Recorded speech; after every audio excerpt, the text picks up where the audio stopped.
నన్ను కొన్ని రెచ్చగొట్టే మాటలా ప్రోత్సహించే మాటలా నాకు తెలియదు, కానీ వాటన్నిటికీ ఏం టెంప్ట్ కాలేదు. నేను ఏ అవకాశం ఇచ్చినా ఇవ్వకపోయినా నేను సిద్ధంగా ఒక కార్యకర్తలాగా తెలంగాణ రాష్ట్ర సాధన కోసం పనిచేస్తా అని చెప్పి నేను ఎంపీగా పోటీ చేస్తే కేసీఆర్ గారు మహబూబ్ నగర్ నుంచి పోటీ చేసిండ్రు. నా దగ్గరికి ఒక్క ఇన్ఛార్జ్ కూడా రాలేదు. నా దగ్గర నాగర్ కర్నూలు పార్లమెంటు పరిధిలో 7 అసెంబ్లీ సెగ్మెంట్స్ ఉంటే ఒక్క సెగ్మెంట్లో కూడా కారు గుర్తు పైన ఎమ్మెల్యే అభ్యర్థిని నిలబెట్టలేదు. కానీ ప్రజల లోపల ఉన్నటువంటి ప్రగాఢమైనటువంటి కోరిక తెలంగాణ రాష్ట్రం రావాలి, ఒక యువకుడు వచ్చిండు, చదువుకున్న యువకుడు వచ్చిండని ఓట్లు వేద్దామని అంటే 3,80,000 పైచిలకు ఓట్లను 2009లో నేను సాధించడం జరిగింది.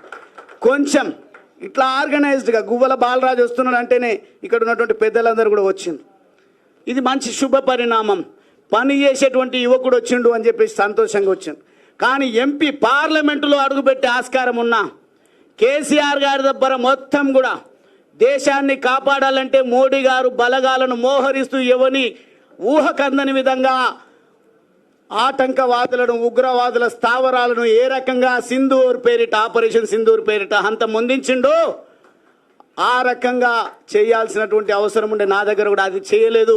కానీ మహబూబ్ నగర్ పార్లమెంటులో మాత్రం నా university Osmania university Kakatiya university అదేవిధంగా రకరకాల సంఘాలను అక్కడికి తీసుకెళ్ళి గెలుపొందిండు. గెలుపు నాదే అని క్లెయిమ్ చేసుకున్నా ప్రజలు ఏమనలేదు. కానీ అదే పని నాతో కొంత ఒక 10% కూడా నాగర్ కర్నూల్లో ఎఫర్ట్ పెట్టి ఉంటే 31 సంవత్సరాల వయసులోనే పార్లమెంటులో అడుగుపెట్టే అవకాశం ఉన్నది. కానీ బాధపడకుండా పని చేసుకుంటూ పోతే 2014 ఎన్నికలు వస్తే మళ్ళా కూడా పెద్దలు రాములు గారు ఒక పార్టీలో మంచి నిబద్ధతతో పనిచేస్తున్నారు. పోటీ వీళ్ళకే పెట్టాలి. గువ్వల బాలరాజుకి టికెట్ ఇవ్వమని పాపం వారిని మోసం చేసి పార్టీలోకి తీసుకొచ్చిండ్రు. ఎంపీ చేసినామని మాట్లాడవచ్చు వారి గురించి కూడా. వారికి క్రెడిబిలిటీ లేకుండా నాకు క్రెడిబిలిటీ లేకుండా మేము ప్రజా జీవితంలో కొనసాగడం లేదు. మాకు ఎంతో కొంత క్రెడిబిలిటీ ఉంది, హార్డ్ వర్క్ చేసే స్వభావం ఉంది. కాబట్టి మేము గెలిచి 2014-18లో గెలిచినాం. కానీ 2023లో ఓడిపోయిన వెంటనే గువ్వల బాలరాజుకి అహంకారం ఎక్కువ, గువ్వల బాలరాజుకు కోపం ఎక్కువ, అందుకే ఓడిపోయింది అన్నారు. అలా సార్ మీరు ఎట్లా ఓడిపోయినరు? 30 మందిని మార్చింటే చాలు మళ్ళీ అధికారం మాదే వచ్చేది. కానీ వీళ్ళకి అవకాశం ఇచ్చినామన్నారు. అంత త్యాగం ఎందుకు నాయన? మళ్ళీ మీ ఓటమికి కారణాలేంది? అవకాశం ఇచ్చిన భిక్ష అని మాట్లాడుతున్నారు. టీఆర్ఎస్ ఎల్పీలో చర్చించేటప్పుడు ఒక విషయం ప్రస్తావనకు వచ్చింది. దళితుని సీఎం చేస్తాన్నాడు, దీని గురించి ఏందని చెవులు కొరుక్కుంటుంటే నేను లేచి ఒకటే మాట మాట్లాడినా. మనం చదువుకున్నాము, ప్రజల చేత ఎన్నికైనాము, తెలంగాణ రాష్ట్ర కాంక్ష దృఢంగా ఉన్నది. వచ్చిన తెలంగాణను నవ్వెటోడి ముంగట జారి పడ్డట్టుగా ఉండొద్దు అంటే అపారమైనటువంటి అనుభవం ఉంది. తెలంగాణ రాష్ట్ర సాధన ఉద్యమానికి నాయకత్వం వహించిండ్రు. కేసీఆర్ గారు ఎన్నికల బహిరంగ సభల్లో ఎక్కడ కూడా ప్రస్తావన అదే వారు చేసినటువంటి మేనిఫెస్టోలో లేదు, లేదంటే ప్రసంగాల్లో ఎన్నికల టైంలో లేదు, మిగతా సందర్భాల్లో అది వేరు మాట. అయినప్పటికీ మనమందరం ఏకగ్రీవంగా టీఆర్ఎస్ ఎల్పీలో నిర్ణయం తీసుకొని కేసీఆర్ గారిని ముఖ్యమంత్రి చేద్దామన్నాం. మళ్ళీ మేము అనొచ్చా ముఖ్యమంత్రి గారికి వేసింది భిక్ష మాది అని?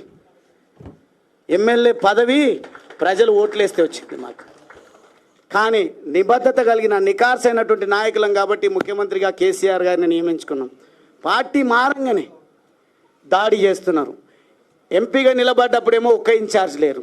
గువ్వల బాలరాజు పార్టీ మారుతున్నాడు అని తెలిసిన వెంటనే మొత్తం మోహరించారు వాళ్ళకు ఉన్నటువంటి పనికి రాని బలగాలను. వాళ్ళు వచ్చి మాట్లాడుతున్నారు, ఆపత్కాలంలో ఎంబడి ఉండాలి. ఆయన చాలా గొప్ప పని చేసి వచ్చిండు ఒక ఆయన మాట్లాడుతున్న ఆపత్కాలంలో కేసీఆర్ గారిని కాపాడుకోవాలి. నేను కాపాడదలుచుకున్నది, నేను త్యాగం చేయదలుచుకున్నది నా పేద వర్గాల కోసం. నా పేద వర్గాలను ఎవరైతే కాపాడుతారో వాళ్ళకు జతగట్టి నా జీవిత కాలం పనిచేయాలని నిర్ధారించుకొని వచ్చిన ఒక ఆషామాషి నిర్ణయం కాదు బీజేపీలోకి రావడానికి. అది నా సొంత నిర్ణయం కాదు. ప్రజల ఆలోచనలు చాలా దృఢంగా ఉన్నాయి. ప్రజలందరూ కూడా మోడీ గారి నాయకత్వాన్ని విశ్వసిస్తూ ఉన్నారు.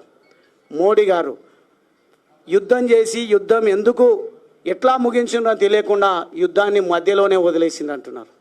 మీకు ఎకానమీ గురించి తెలియదు, దేశ రక్షణ విషయంలో బాధ్యత కలిగిన ప్రభుత్వం ఏ రకంగా వ్యవహరించాలో తెలియదు, ఆ ఆపరేషన్ ఎట్లా ముగించినరో తెలియదు, ఎంత గొప్ప హెచ్చరిక ప్రపంచానికి మోడీ గారు చేసిందో తెలియదు.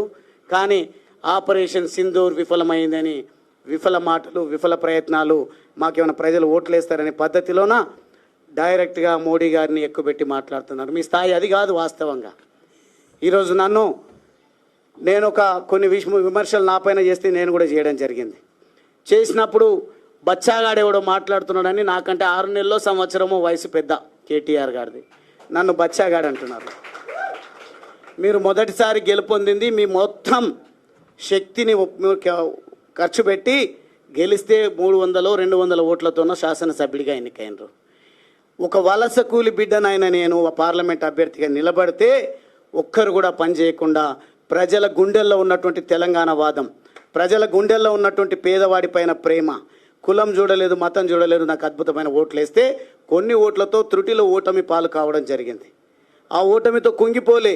కానీ ఈరోజు మీరేం చేస్తున్నారు? ఒక్కసారి ఓడిపోగానే అసహనంతోన ఎవరిని పడితే వాళ్ళని ఇష్టం వచ్చినట్టు మీరు మాట్లాడాల్సింది, మీరు ధర్నాలు చేయాల్సింది, మీ మీటింగ్లు పెట్టాల్సింది. మిమ్మల్ని అనొద్దు ఆ మాట. మళ్ళీ నేను కూడా అదే కేటగిరీకి చెందినటువంటి వాడిని అయితే మిమ్మల్ని పక్కన పెట్టి కారణాలు ఏవైనా ఉండొచ్చు. 10 మంది ఒక విలువలు లేని పార్టీలకు వెళ్తే వాళ్ళ ఇంటి ముంగట ధర్నా చేయలేదు, వారి గురించి ప్రశ్నించలేదు. నాకు ఏ పదవి లేదు. ఇప్పుడు జిల్లా అధ్యక్ష పదవి ఉంది, అది వేరు మాట. నేను ఎన్నికైన ప్రజాప్రతినిధి కాను ఇప్పుడు. కానీ నేను నా నిర్ణయం మేరకు నేను బీజేపీ పార్టీలో చేరుతా అంటే నన్ను రకరకాల ఇబ్బందులు, మీరు సోషల్ మీడియాలో వాళ్ళ గ్రూపులలో వాళ్ళు పెంచి పోషిస్తున్నటువంటి యూట్యూబ్ ఛానళ్ళల్లో ఎట్లా మాట్లాడిస్తున్నారు. నన్నే కాదు, ఈరోజు నా సతీమణి రావాల్సి ఉండే. మాకు దేశభక్తి, దైవభక్తి ఎక్కువ, సెంటిమెంట్స్ కూడా ఎక్కువ. నేను ఏ ప్రయత్నం చేసినా నా ప్రయత్నంలో విజయం సాధించాలి నా భర్త అని మా తల్లిదండ్రులు ఆశీర్వదించి పంపిస్తే నా సతీమణి తోడుగా వస్తుంది నా ఎంబడి. కానీ ఆమె పైన నోటికొచ్చినటువంటి పదజాలంతో ఇష్టారీతిలో మమ్మల్ని కుంగిపోయే విధంగా మీరు ఏదైతే మెసేజెస్ పోస్టులు పెడుతున్నారో దయచేసి ఆపండి. ఆపకపోతే చట్టపరంగా చట్టం తన పని తాను చేసుకు వెళ్ళే విధంగా మేము కోర్టులను సంప్రదిస్తాం, రకరకాల వేదికలను సంప్రదిస్తాం. వినకపోతే ఇక్కడ ఉన్నటువంటి దమ్మున్నటువంటి కార్యకర్తలు, నాయకులు, నా అక్కా చెల్లెల అండతో మీకు ఏ రకంగా బుద్ధి చెప్పాలో చెప్తామని ఈ సందర్భంగా తెలియజేస్తూ, నా చేరిక విషయం కానీ నా పార్టీ మార్పు విషయం కానీ దయచేసి పెద్దగా మాట్లాడాల్సిన అవసరం లేదు మీకు. ఎందుకంటే మీకు కావాల్సింది అధికారము, అదేవిధంగా కాంగ్రెస్ కావాల్సింది రెన్యువల్ జరగాలన్నా, మీరు తిరిగి ఎన్నికలకు రావాలన్నా పోటీపడి, భాషల్లో మీరు పోటీపడి, యాసల్లో పోటీపడి ప్రజలను మభ్యపెట్టడం కాదు. కేసీఆర్ గారు చెప్పిన మాట, గెలవాల్సింది మీరు, మీ నాన్న, లేకుంటే ఇంకొకరు కాదు. గెలవాల్సింది పెద్దలు కేసీఆర్ గారు చెప్పినట్టుగా ప్రజలు గెలవాలి. రాజకీయాల్లో పార్టీలు గెలుపు ముఖ్యం కాదు. ఎవరైనా గెలిచిన వాళ్ళ బాధ్యత ప్రజలకు ఇచ్చినటువంటి హామీలను నెరవేర్చడం. విఫలమంటే 10 సంవత్సరాలు సేవలు అందించినటువంటి పార్టీగా మీ పైన వచ్చినటువంటి విమర్శలను మీరు ఏ రకంగా ఎదుర్కొంటారో ఎదుర్కోండి. కానీ మీ దగ్గర ఏదో ఆశించి పనిచేస్తున్నటువంటి నాయకులను, మీ పైన వస్తున్నటువంటి విమర్శలను ఖండించేదానికి వాడుకోకండి. మీ ఎంబడి ఎవరైతే నడుస్తున్నారో వాళ్ళను, ఈ మీడియాను అన్నింటినీ కూడా ఉపయోగించి చివరి పౌరుడి వరకు ప్రభుత్వ ఫలాలు అందాలన్నా, చేయూతను అందాలన్నా ఏ రకమైన ప్రణాళిక పెట్టుకుంటే బాగుంటుందో చూడండి. కానీ అనవసరంగా పోటీలు పడి ప్రజా ఎజెండాను పక్కన పెట్టి స్వంత ఎజెండా కోసం దేశాన్ని, రాష్ట్రాన్ని, ప్రజలను భ్రష్టు పట్టించొద్దని కోరుకుంటూ ఈరోజు నన్ను ఇంత గొప్ప మనసుతో నన్ను పార్టీలోకి ఆహ్వానించినటువంటి పెద్దలు ప్రెసిడెంట్ అన్న రామచంద్రరావు గారితో పాటుగా ఇక్కడ ఉన్నటువంటి వేదిక పైన ఉన్నటువంటి ప్రతి ఒక్కరికి కూడా నేను 2 చేతులు జోడించి, మరీ ముఖ్యంగా పోరాటం చేయాల్సింది మనము క్షేత్రస్థాయిలో మనం ఉందాం. మనకింత పెద్ద అండ ఉంది. ఖచ్చితంగా అచ్చంపేట నుంచి మొదలు పెడదాం. కొండారెడ్డిపల్లిలో ఒక మాజీ సర్పంచ్ చనిపోయిండు అంటే ఆ అంత్యక్రియలకు నన్ను రాణిస్తలేరు, మనం అందరం వెళ్దామంటే పోనీలే అంటారు. దుందుబి వాగును దోచుకుంటున్నారు అంటే పోనీలే అంటారు. లేదంటే ఎస్ఎల్బీసీలో 8 మంది చనిపోయినారు, డెడ్ బాడీస్ 6 నెలలైనా వస్తలేవు, దాని గురించి మనం ఒక కార్యక్రమం చేసుకుందామంటే పోనీలేండి. ఈరోజు కేసీఆర్ గారిని కాపాడుకోవాల్సిన బాధ్యత మనందరిపైన ఉంది. దీన్ని ఖండించండి, మీరు యాక్టివ్గా ఉండండి, డిబేట్లలో పాల్గొనండి, ప్రెస్ మీట్లు పెట్టండి అని మాట్లాడుతున్నారు. అది నాకు సాధ్యం కాదు. 2 సార్లు శాసనసభ్యుడైన నేను చదువుకున్న వ్యక్తిగా నా పోరాటం పేద ప్రజల అభ్యున్నతి కోసం, నా పోరాటం అంత్యోదయ అందరికి అందే విధంగా నేను ముందుకు పోతా. అది బీజేపీ పార్టీలోనే నరేంద్ర మోడీ గారి నాయకత్వంలోనే సాధ్యమవుతుందని ప్రజలు చెప్పినందుకే, నా ఆత్మీయులు చెప్పినందుకే నేను బీజేపీ పార్టీలో చేరడం జరిగింది. ఇదేదో ఆషామాషిగా ఒకరోజు అవకాశాలు రాకపోతే వచ్చింది. నాకు 4 సార్లు మంచి అవకాశం ఇచ్చిండ్రు, పర్వాలేదు, అది మీ మెహర్బానే అనుకుందాం. పోని నేను ఎంత ప్రయత్నం చేస్తే, నేను ఎంత ప్రజల్లో ఉంటే నాకు అవకాశం ఇచ్చిండ్రో నాకు తెలుసు.